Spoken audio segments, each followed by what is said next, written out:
आज शनिवार 30 दिसंबर 2023 का ये अंतिम शनिवार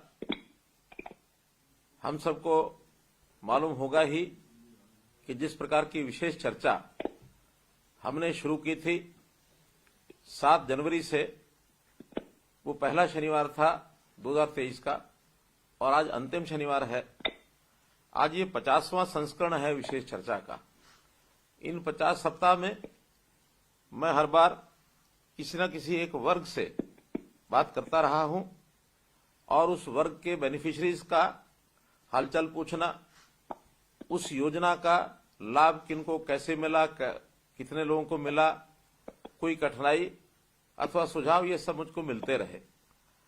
हेतु बिल्कुल साफ था कि हम अपने सिस्टम को जो चल रहा है, भले ही अपनी ओर से हमने वो अच्छे से अच्छे सिस्टम बनाए, लेकिन फिर भी सिस्टम में सुधार के नाते से जनता के सरोकार और जनता की आकांक्षा, जनता के सुझाव ये लेना अनिवार्य होता है। इसलिए लगातार आप लोगों से उन योजनाओं को लागू करने में आने वाली कोई कठिनाई अथवा अधिकारी स्तर पर किसी प्रकार की ढील, ये सब जानकारियां मिलती रही और मैंने कोशिश करके वो सब काम आपके बताए हुए सुझाव के आधार पर करने शुरू किए। मुझे बताते हुए बड़ी खुशी हो रही है कि उस अनुसार बहुत सी सफलता हमको मिली। कई नई योजनाएं हमने शुरू की और कई लोगों को सीधे सीधे लाभ भी मिले। इस योजना में हम सब लाभार्थियों को तो जोड़ते ही थे, साथ में संबंधित विभाग के अधिकारीगण और सभी हमारे डीसी महोदय, वो भी सब इसमें जुड़ते थे। कुछ समस्याएं ऐसी होती थी जो सीधे सीधे हम डिप्टी कमिश्नर के जिम्मे लगाते थे और बाद में उनको सॉल्व भी किया जाता था। मित्रों, ये विचार मुझे 2022 के 9 दिसंबर के कार्यक्रम, जब सोनीपत में जनसंवाद का कार्यक्रम हो रहा था, उस समय ये योजना ध्यान में आई कि आखिर हम उन लोगों से बातचीत करते हैं, लेकिन बहुत से लोग ऐसे हैं कि सार्वजनिक रूप से अपनी बात को कहने में संकोच करते रहे हैं। तो वो संकोच न करें, इसलिए क्यों नहीं उनसे टेलीफोन के माध्यम से और जोड़ा जाए, ताकि बिना संकोच के वो अपनी बात कह सके। क्योंकि अब इस समय इस बातचीत में अधिकारी भले सुन रहे होंगे, लेकिन वो सामने तो नहीं बैठे हैं, इसलिए उनके सामने कहने में जो संकोच होती थी, वो संकोच एक प्रकार से दूर हुआ। हमने इससे पहले भी एक कार्यक्रम चलाया था, हरियाणा की बात, और खास करके कोविड के दिनों में जब मिलना जुलना लोगों से थोड़ा वर्जित था, थोड़ा कठिनाई थी, तो उस समय टेलीफोन चैनल्स के माध्यम से, टेलीविजन चैनल के माध्यम से मैंने लगातार हर सप्ताह और हरियाणा की बात इस नाते से आप लोगों के साथ में आता रहा, मिलता जुलता रहा। लेकिन इस विधा को जब कोविड समाप्त हुआ, फिर उसके बाद जनसंवाद के भी कार्यक्रम हुए, जनता में जाकर के सब चीजें करते रहे। फिर भी संख्या इससे और ज्यादा लोग हमारे साथ जुड़े, व्यक्तिगत रूप से जुड़े, तो ये जनसंवाद, ये जो हमारा जो बात है, सीधी बात, और ये जो विशेष चर्चा, इसका बहुत बड़ा उपयोग हुआ। आपकी जानकारी के लिए कि इस चर्चा में जो लगातार हमने अभी तक 49 समूह कार्यक्रम किए हैं, आज 50वां ये कार्यक्रम है। तो आज को यदि मैं मिला लेता हूं तो ये संख्या 6,30,000 से ऊपर बैठती है। तो 6,30,000 लोगों से टेलीफोन पर सीधी बातचीत करना, और उसमें लगभग 750 लोगों को, लाभार्थियों से मैं सीधी 1-to-1 बात भी कर चुका हूं। उनके कई प्रश्न और कई समस्याएं जो सामने आई हैं, सब लोगों ने कुल मिलाकर 650 समस्याएं रखी, जिसमें यानी सुझाव रखे और समस्याएं रखी। 330 तो उसमें से समस्याएं थी, और उन समस्याओं के निदान के लिए हमने सभी आगे विभागों को जो बताया गया है, तो 188 समस्याएं हैं जो इस समय तक सुलझ चुकी हैं। कुल 142 अभी भी समस्याएं वो एक प्रकार से पाइपलाइन में हैं, और मैं विश्वास दिलाता हूं कि ये सब समस्याएं सुलझाई जाएंगी। और इन सब योजनाओं को लागू करते समय हम लोगों ने जो सुझाव आए, नई नई योजनाएं भी बनाई। कुल 36 योजनाएं इस समय तक सुझाव के आधार पर हम क्रियान्वित कर चुके हैं। इसमें से कुछ का लाभ सीधा मिलने लग गया है, कुछ थोड़ा पाइपलाइन में है, और अगले चंद महीनों में उसका सीधा लाभ और ये सबको मिलेगा। तो इस प्रकार से जितने भी ये छोटे बड़े काम थे, जो आने वाली कठिनाइयां थी, इनको दूर करने के लिए योजनाओं का लाभ धरातल तक पहुंचे, इस नाते इसका बहुत एक फलदायी परिणाम ये निकला है। और इससे हमारे जो सरकारी अधिकारी हैं उनको भी बहुत सी जानकारियां ऐसी मिली हैं कि यहाँ हम बैठ करके चंडीगढ़ में भले ही कितनी अच्छी योजनाएं बनाएं, लेकिन लागू करने में आने वाली कठिनाइयां ये तो आखिर नीचे जनता जो फील्ड में बैठी है वही हमको बता सकते हैं। तो ऐसे 6,30,000 लोगों ने सीधा सुना, 750 लोगों ने हमारे साथ अपनी बात शेयर की। तो इन बातों को लेकर के हमारी अधिकारियों को भी बहुत बड़ा लाभ हुआ इसका भी, और एक प्रकार से सारे सिस्टम को ठीक करने के अंदर जो मॉनिटरिंग करनी थी उस मॉनिटरिंग को करके हम उसका फॉलोअप भी लेते हैं, उस फॉलोअप में जो है लाभ मिला है। अगर मैं उन 36 योजनाओं की बात करता हूं, जो योजनाएं आप लोगों के यानी सुझाव के माध्यम से हमने लागू की हैं, बहुत सी उसमें लागू जो हो गई हैं। मुझे ध्यान है कि मई महीने में एक बच्चे ने एक छात्रवृत्ति की बात की और उसने कहा कि 9वीं से लेकर 10वीं तक मिलने वाली 7,000 रुपए की राशि, 11वीं से 12वीं तक मिलने वाली 7,750 रुपए राशि और उच्च शिक्षा के लिए 8,500 रुपए की राशि, ये 3 श्रेणियों में मिलती है। लेकिन इसके अंदर श्रम कल्याण बोर्ड द्वारा जो राशि दी जाती है वो कुछ ज्यादा है। और तब ध्यान में आया कि उसका अंतर कहीं 3,000, कहीं 2,500, कहीं 2,000। तो हमने एक साथ उसी दिन और सब योजनाओं को मिला करके ये राशि बढ़ा करके सबके लिए और 2,500 रुपया कर दी। ऐसे ही पंजीकृत श्रमिक के जो शारीरिक और मानसिक रूप से अक्षम और दिव्यांग बच्चे, उनको जो राशि मिलती थी वो 2,500 रुपये मिलती थी, और उसको भी बढ़ाने की जब बात आई तो केवल इस सुझाव को सुनकर के हमने उसको भी 3,000 रुपये मासिक कर दी। 2 गांव, रेवाड़ी जिले का निमोठ गांव, पलवल जिले का औरंगाबाद गांव, उसके आर्य समाज मंदिर, वहां से मांग आई कि पुस्तकालय शुरू किया जाए। हमने उसी समय निर्देश दिए कि यहाँ पुस्तकालयों की आवश्यकता है तो यहाँ पुस्तकालय शुरू किए जाए। इस बातचीत के आधार पर ये जो परिणाम निकल रहे हैं, एक बंधु ने, हमारे जो किसान थे, उन्होंने कहा कि सोलर पंप की शिफ्टिंग इसका भी प्रावधान नहीं है। हमने तुरंत, क्योंकि ये काम भारत सरकार का है, तो भारत सरकार को डीओ लिखा और उस डीओ में national institute of solar energy, उनको ये काम दिया जा चुका है और मुझे लगता है कि बहुत जल्दी इसकी परमिशन हमको ये मिल जाएगी।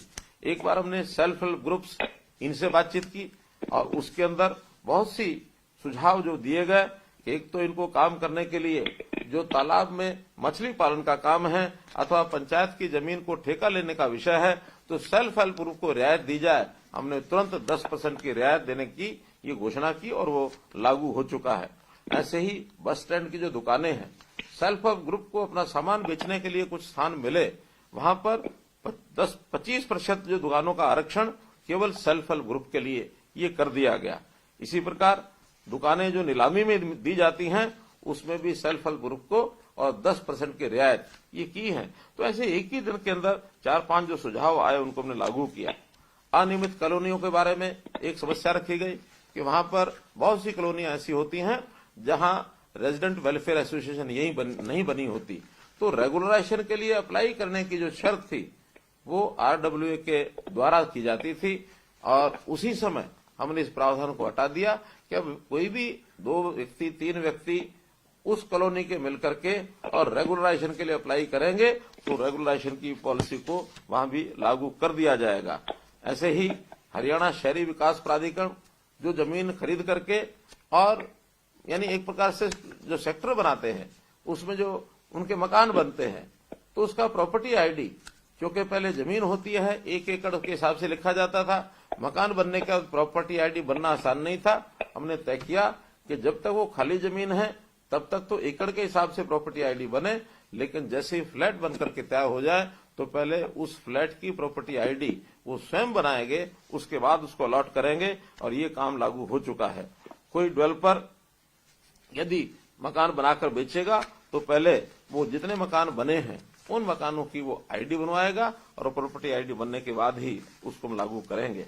एक विषय था कि प्रगतिशील किसानों से जो बातचीत हुई, उन्होंने कहा कि वियतनाम में ट्रेनिंग पर बहुत से किसान जाना चाहते हैं।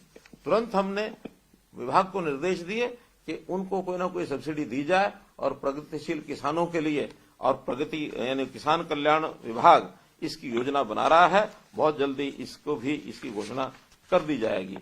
ऐसे ही फसलों में जब बाढ़ आने के बाद खेती में नुकसान हुआ उसका मुआवजे के साथ साथ जो दोबारा बिजाई करते हैं उनको भी कुछ राशि मिलनी चाहिए। जब ये बाढ़ आई थी तो उस समय एक बहुत बड़े क्षेत्र के अंदर लगभग 50,000 एकड़ जमीन ऐसी थी जहां लोगों ने दोबारा बिजाई की। उस सुझाव के आधार पर ही दोबारा बिजाई का भी हमने 7,000 रुपया एकड़ तुरंत उसकी योजना बना करके और ये राशि जो है 34 करोड़ रुपया मुआवजे की राशि दी जा चुकी है। तो मित्रों, योजनाएं बहुत हमको जो मिलते रहे सुझाव उसको हम करते रहे हैं।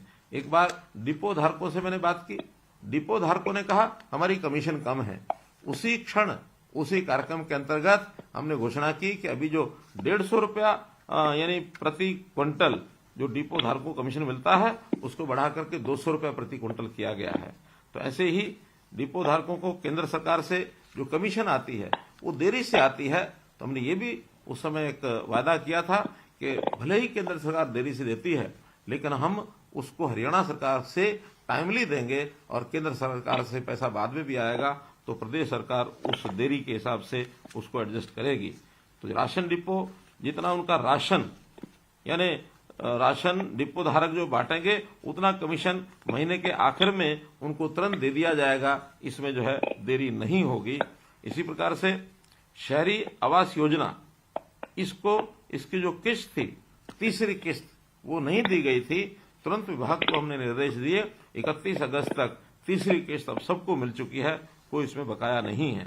इसी प्रकार मुख्यमंत्री शहरी आवास योजना जिन गरीब परिवारों के पास मकान अभी नहीं है उनको मकान देने के लिए भी हमने योजना बनाई है और जिस पोर्टल को लागू किया है अभी 2,90,000 लोगों ने उसमें आवेदन किया है और मैं मानकर चलता हूं कि जनवरी के पहले 15 दिन में इस योजना को फ्लोट करके और जिनको मकान मिलने हैं उनके लिए उस योजना को बना करके दे दिया जाएगा।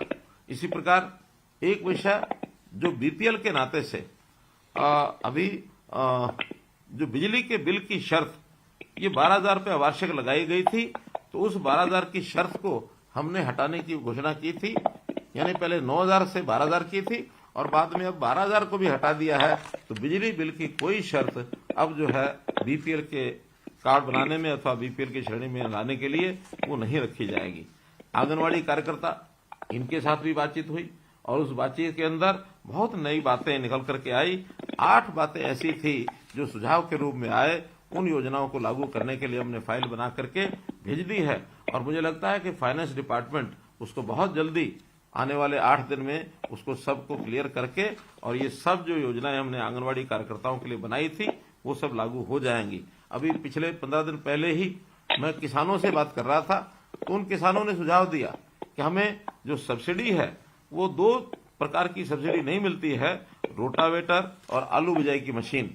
इस रोटावेटर और आलू बिजाई की मशीन हमने कृषि विभाग को कृषि मंत्री के माध्यम से कहा है, उन्होंने स्वीकार कर लिया है बहुत जल्दी और उसको लागू कर दिया जाएगा। तो इस प्रकार से मित्रों इतनी नई योजनाएं हमने जो आप लोगों ने बताई हाथों हाथ लागू करने का जो काम किया है, मुझे नहीं लगता कि शायद इतिहास में कभी ऐसा ही होता होगा कि श्रोता ने और हमें सुझाव दिया और उस सुझाव के आधार पर हमने तुरंत उसको लागू किया। ये जो काम हमको अच्छा लगा कि जनता के दुख के लिए, जनता के कष्ट के लिए हम हमेशा तैयार हैं। इस कार्यक्रम के माध्यम से कई बार तो अति जिसको कहना चाहिए हैरान करने वाले और ऐसे जो लोगों के भाव प्रकट होते थे खुशी के मारे, कभी कभी तो इतनी खुशी उनको होती थी कि वो अपनी समस्या को भूल जाते थे और उनको कई बार तो भरोसा ही नहीं होता था कि हम मुख्यमंत्री से बात कर रहे हैं।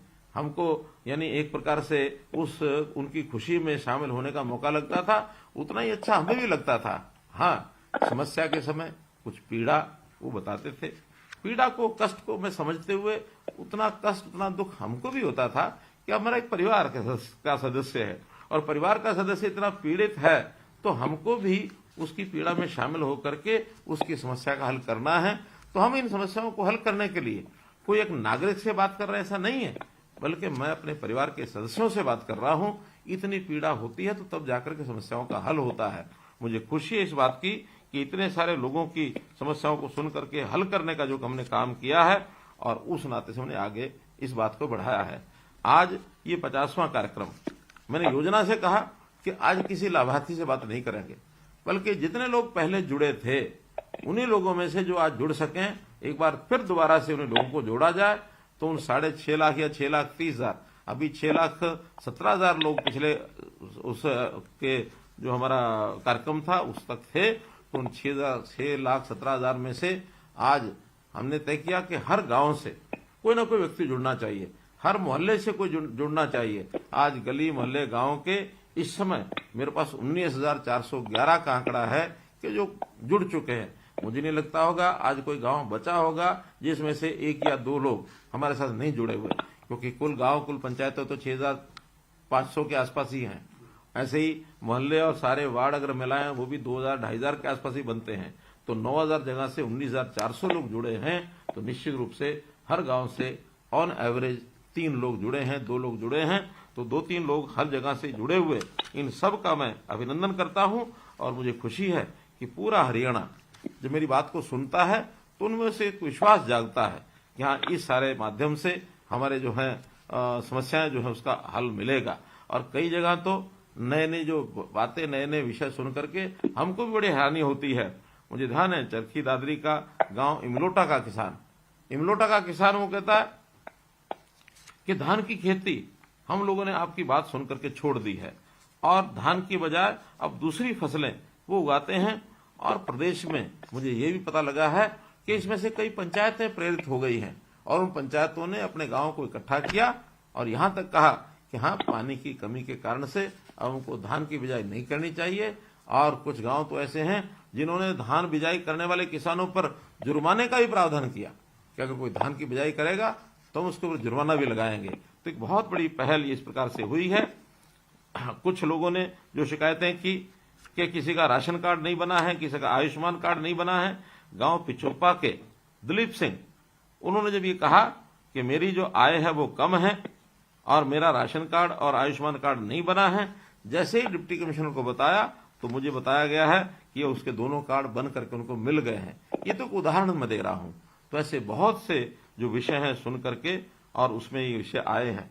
हैरानी की बात है, पिछले सप्ताह एक नौजवान मुझे कहते हैं कि मेरी सरकारी नौकरी और वो नहीं लगी है, मेरी सरकारी नौकरी नहीं लगी तो मैं HKRN में काम कर रहा हूं, तो किसी तरीके से मेरी सरकारी नौकरी लग जाए। संयोग से वो गांव मेरा देखा हुआ गांव।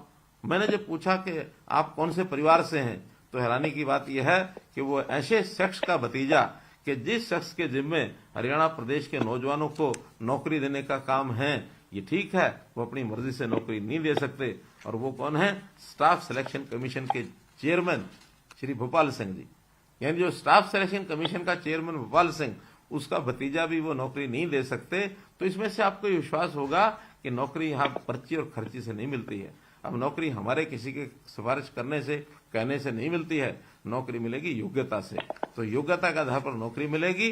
तो खदरी सुभाष अपने भोपाल सिंह जी के जो भतीजे हैं, उनको भी जब ये बताया, उनको हरपाल सिंह को ये अच्छा लगा कि हाँ, मैं अपनी योग्यता के आधार पर ही आगे नौकरी लगूं, ये उनकी इच्छा बनी है। तो इस प्रकार बहुत सी शिकायतें। एक व्यक्ति ने कहा कि मेरी जमीन का जो है इंतकाल नहीं हो रहा। वो इंतकाल 10 दिसंबर की चर्चा के दिन बहादुरगढ़ के गौरव, जब उनको बताया गया, डिप्टी कमिश्नर को हमने कहा, तो अब उनकी जमीन का इंतकाल ये हो चुका है।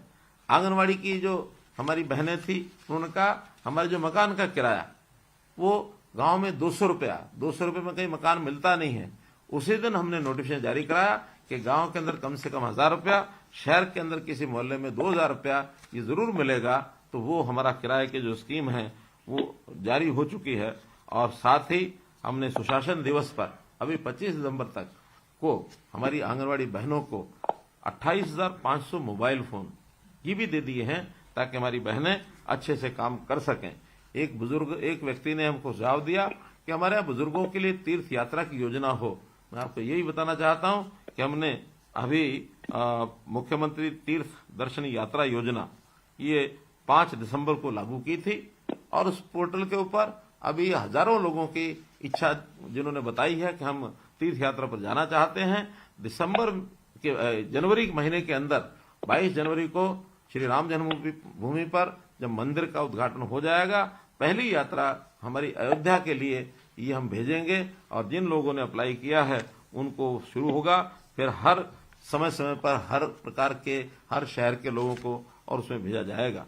तो मित्रों, अभी तक जितनी भी हमने शिकायतें मिली हैं उन शिकायतों का समाधान तो हम कर ही रहे हैं। साथ ही एक विषय जो अपने को जानकारी है कि जनसंवाद के कार्यक्रम के बाद हमने जो विकसित भारत संकल्प यात्रा, ये जो देश प्रदेश भर में शुरू हुई है, देश भर में ही वैसे तो शुरू हुई है, इसके माध्यम से भी शिकायतें मिल रही हैं। जनसंवाद और विकसित भारत संकल्प यात्रा, इसमें जो भी शिकायतें मिली हैं वो हम जनसंवाद पोर्टल उस पर डालते हैं और जनसंवाद पोर्टल पर अभी तक 52,500 शिकायतें ये दर्ज हो चुकी हैं, जिसके अंदर लगभग 4,154 इनका निपटारा भी हो चुका है। इन शिकायतों का निर्माण कार्य भी वो साथ साथ शुरू हो गए हैं। जो सिविल के काम हैं, इंजीनियरिंग के काम हैं, लगभग 20,000 काम इन पर कार्य शुरू हो गया है। बाकी सभी बहुत जल्दी शुरू हो जाएंगे।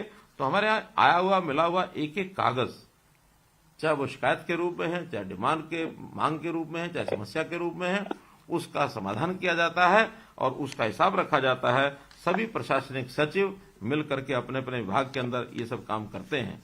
जनसंवाद के कार्यक्रम, उसके बाद विशेष चर्चा के कार्यक्रम, और अब अगला वर्ष 2024, जिस 2024 की पूर्व संध्या पर ही मैं आप सब लोगों को बहुत बहुत शुभकामनाएं और बधाई भी देता हूं।